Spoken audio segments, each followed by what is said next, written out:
ನಮಸ್ತೆ ಫ್ರೆಂಡ್ಸ್. ಇವತ್ತು ಸಂಜೆ ನೋಡಿ ಅಡಿಕೆ ಗಿಡ ಈ ಥರ ಎಲ್ಲ ಚುಕ್ಕಿ ಬ್ಲ್ಯಾಕ್ ಕರಿ ಚುಕ್ಕಿ ಆಗ್ತಾಯಿದೆ.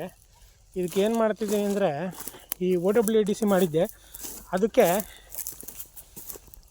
ಇದು ಬೇವಿನೆಣ್ಣೆ ಗಾಣದಲ್ಲಿ ಸಿಕ್ತು. ಬೇವಿನೆಣ್ಣೆ ತೊಗೊಂಬಂದು ಎರಡು ಮಿಕ್ಸ್ ಮಾಡ್ಕೊಂಡಿದ್ದೀನಿ. OWDC ಮತ್ತು ಬೇವಿನೆಣ್ಣೆ ಮಿಕ್ಸ್ ಮಾಡ್ಕೊಂಡು ಹೊಡಿತಾ ಇದ್ದೀನಿ. ನೋಡಿ ಈ ಥರ ಇಲ್ಲಿ ನೋಡಿ ತೋರಿಸ್ತೀನಿ. ಇದು ಗರಿಯೆಲ್ಲ ಈ ಥರ ಸೀದಂಗೆ ಆಗ್ತಾಯಿದೆ.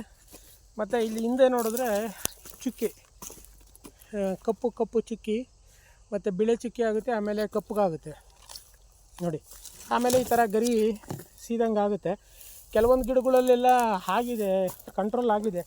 OWDC ಇದು 3ನೇ ಸಲ ಸ್ಪ್ರೇ ಮಾಡ್ತಿದ್ದೀನಿ. ಸ್ವಲ್ಪ ಕಂಟ್ರೋಲ್ ಆಗಿದೆ ಕೆಲವೊಂದು ಗಿಡದಲ್ಲಿ. ಕೆಲವೊಂದು ಗಿಡ ಇನ್ನೂ ಆಗಬೇಕು, ಯಾಕಂದರೆ ಈ ಕೆಮಿಕಲ್ ಆದರೆ ಬೇಗ ಆಗಿಬಿಡುತ್ತೆ, ಆರ್ಗ್ಯಾನಿಕ್ ಆದರೆ ಸ್ವಲ್ಪ ಲೇಟು. ನೋಡಿ ಈ ಥರ ಎಲ್ಲ ಸುಮಾರು ಗಿಡಗಳಿಗೆ ಆಗ್ಬಿಟ್ಟಿತ್ತು. ಈ ಥರ ಎಲ್ಲ ವೈಟು ಮತ್ತು ಬ್ಲ್ಯಾಕ್ ಕಲರ್ ಆಗುತ್ತೆ ಫಸ್ಟು, ಆಮೇಲೆ ಬಿಳೆ ಆಗುತ್ತೆ. ಅದಕ್ಕೆ OWDC ಮತ್ತು ಬೇವಿನೆಣ್ಣೆ ಎರಡು ಹಾಕ್ಕೊಂಡು ಸ್ಪ್ರೇ ಮಾಡ್ತಾಯಿದ್ದೀನಿ. 4ನೇ ಟೈಮು, 15 ದಿನಕ್ಕೊಂದು ಸಲ ಸ್ಪ್ರೇ ಮಾಡಿದ್ದೀನಿ.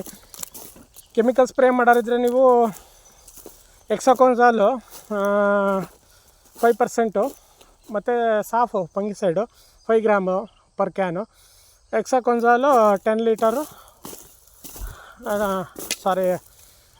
20 ಲೀಟ್ರಿಗೆ 20 ml, 1 ಲೀಟ್ರಿಗೆ 1 ml ಹಾಕ್ಕೊಂಡು ಸ್ಪ್ರೇ ಮಾಡ್ಬೋದು.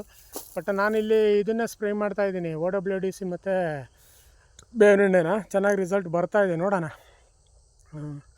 ಏನಾದರೂ ನಿಮ್ಮ ಅಭಿಪ್ರಾಯ ಇದ್ದರೆ ಕಮೆಂಟ್ಸ್ ಬಾಕ್ಸಲ್ಲಿ ತಿಳಿಸಿ. ವಿಡಿಯೋ ಇಷ್ಟ ಆದರೆ ಸಬ್ಸ್ಕ್ರೈಬ್ ಮಾಡಿ, ಲೈಕ್ ಮಾಡಿ, ಶೇರ್ ಮಾಡಿ. ಧನ್ಯವಾದಗಳು.